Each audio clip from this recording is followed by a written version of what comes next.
What caused the reaction of Israel about Saul being made king change? This is the question that we seek to answer today as we continue our verse-by-verse study of the book of 1 Samuel on Walking Through the Bible. Today we're going to be discussing 1 Samuel chapter 11, verses 1 to 15. But before we do that, let's read the passage. If you have a Bible with you, turn to 1 Samuel chapter 11, verse 1. But if you don't have a Bible, don't worry. Just follow along with us on the screen. The version that we'll be reading from is the New King James Version. So 1 Samuel chapter 11, beginning of verse 1. Then Nahash the Ammonite came up and encamped against Jabesh Gilead, and all the men of Jabesh said to Nahash, "Make a covenant with us, and we will serve you."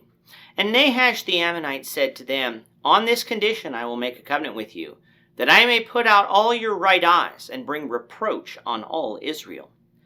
Then the elders of Jabesh said to him, "Hold off for 7 days, that we may send messengers to all the territory of Israel. And then if there is no one to come and save us, we will come out to you." So the messengers came to Gibeah of Saul and told the news in the hearing of the people. And all the people lifted up their voices and wept. Now there was Saul coming behind the herd from the field, and Saul said, "What troubles the people, that they weep?" And they told him the words of the men of Jabesh. Then the Spirit of God came upon Saul when he heard this news, and his anger was greatly aroused. So he took a yoke of oxen and cut them in pieces and sent them throughout all the territory of Israel by the hands of messengers, saying, "Whoever does not go out with Saul and Samuel to battle, so it shall be done to his oxen." And the fear of the Lord fell on the people, and they came out with one consent. When he numbered them in Bezek, the children of Israel were 300,000, and the men of Judah 30,000. And they said to the messengers who came, "Thus you shall say to the men of Jabesh Gilead, Tomorrow, by the time the sun is hot, you shall have help." Then the messengers came and reported it to the men of Jabesh, and they were glad.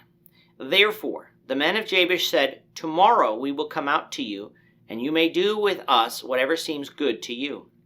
So it was on the next day that Saul put the people in 3 companies, and they came into the midst of the camp in the morning watch, and killed the Ammonites until the heat of the day. And it happened that those who survived were scattered, so that no 2 of them were left together. Then the people said to Samuel, "Who is he who said, 'Shall Saul reign over us?' Bring the men, that we may put them to death." But Saul said, "Not a man shall be put to death this day, for today the Lord has accomplished salvation in Israel." And Samuel said to the people, "Come, let us go to Gilgal and renew the kingdom there." So all the people went to Gilgal, and there they made Saul king before the Lord in Gilgal. There they made sacrifices of peace offerings before the Lord, and there Saul and all the men of Israel rejoiced greatly. Saul has been proclaimed king over Israel in Mizpah, having been anointed by Samuel as God's choice earlier in the chapter. I would like us to note that in the beginning Saul was a humble man, one who followed the Lord. The reason I mention this is because when many Bible students think of Saul, they think of the man that he became without ever considering the man he started out as. The Lord didn't make a mistake in selecting Saul. Saul was a good man when chosen. But even good men can later reject the Lord through the exercise of their free will. When someone does this, God will reject them, just as he will Saul later on in this book. But at the end of chapter 10, we saw that even though Saul was proclaimed king, there would be some among Israel who despised the choice, not thinking that Saul of Benjamin qualified to be their king. As such, the beginning of Saul's reign wasn't one of complete unity. That wasn't helped by the fact that after being proclaimed, Saul returned to Gibeah and continued his life working in the fields. A king, if he is to unite his kingdom, needs to be among the people. It doesn't mean that he needs to live lavishly, but in order to garner respect, he should be going throughout the kingdom, gaining support from a nation that had never had an earthly king before. It's this inner turmoil that sets the stage for the events of chapter 11, events that will lead to Saul being recognized as king by the people. The enemy of Israel, the Ammonites, are reintroduced to us here in chapter 11. If you recall back to Judges 10 and 11, the people of Ammon, about 50 years earlier, went to battle with Israel because they believed Israel had stolen some of their land during the conquest of Canaan back in the book of Numbers and Joshua. And if it weren't for Jephthah, perhaps Israel would have lost, but Jephthah defeated the Ammonites there. But just as it was with the Philistines, the Ammonites weren't completely destroyed, but they were halted in their oppression of Israel. From our timeline, about 50 years has passed, and undoubtedly a new king had risen to power, Nahash. Remember this name, for his name will come up again during the life of David. Now, I'm sure Nahash still had many of the same grievances that the Ammonites had previously, and so he came up to attack Jabesh Gilead. Now, if we go back to our map used in our study of Judges, we see that the land of Ammon consisted of land east of Israel.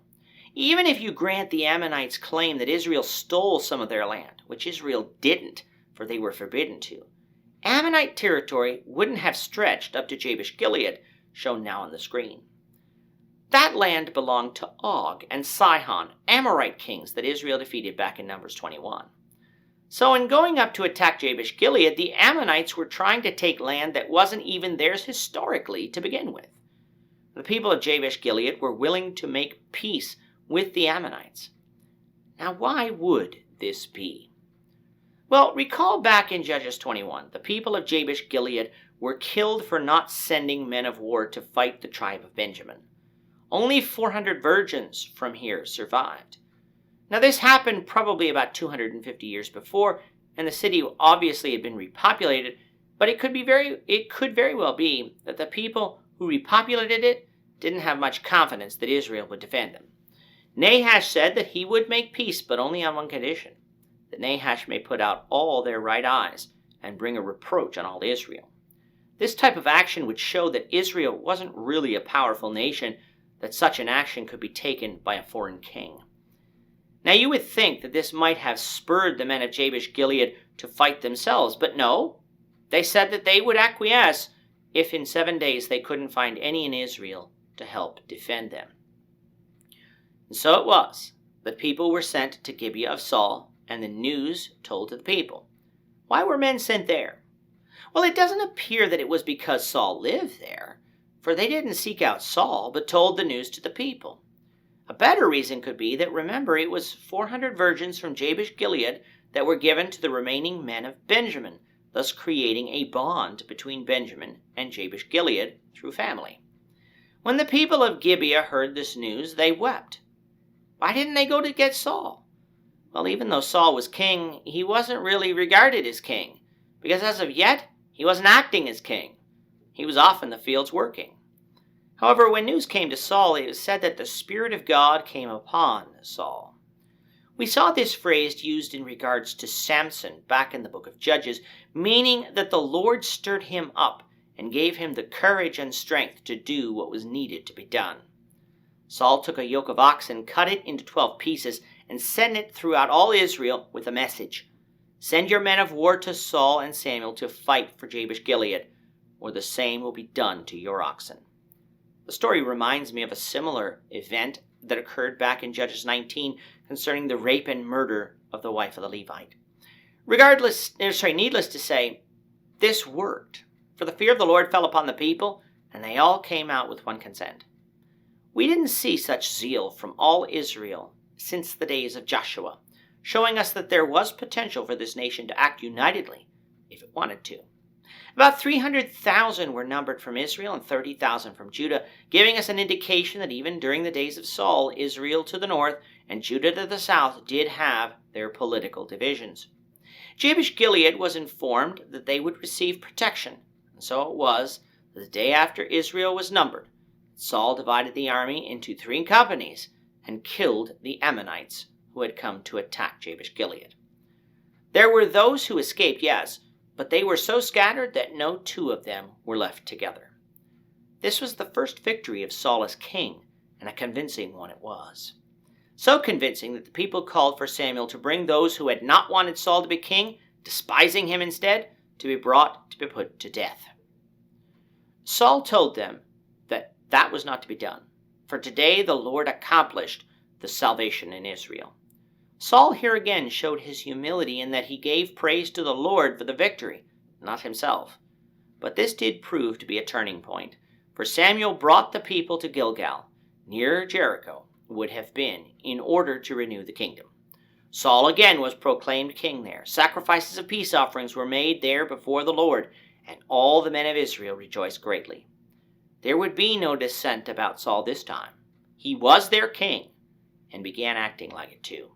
We'll see Samuel's address to the people at Gilgal, beginning, the Lord willing, in the next lesson. With that, our time is up for today. The Lord willing, we hope you'll join us for tomorrow's discussion of 1 Samuel chapter 12, verses 1 to 12, as we continue our walk through the Bible, one verse at a time. Thank you for watching today's episode.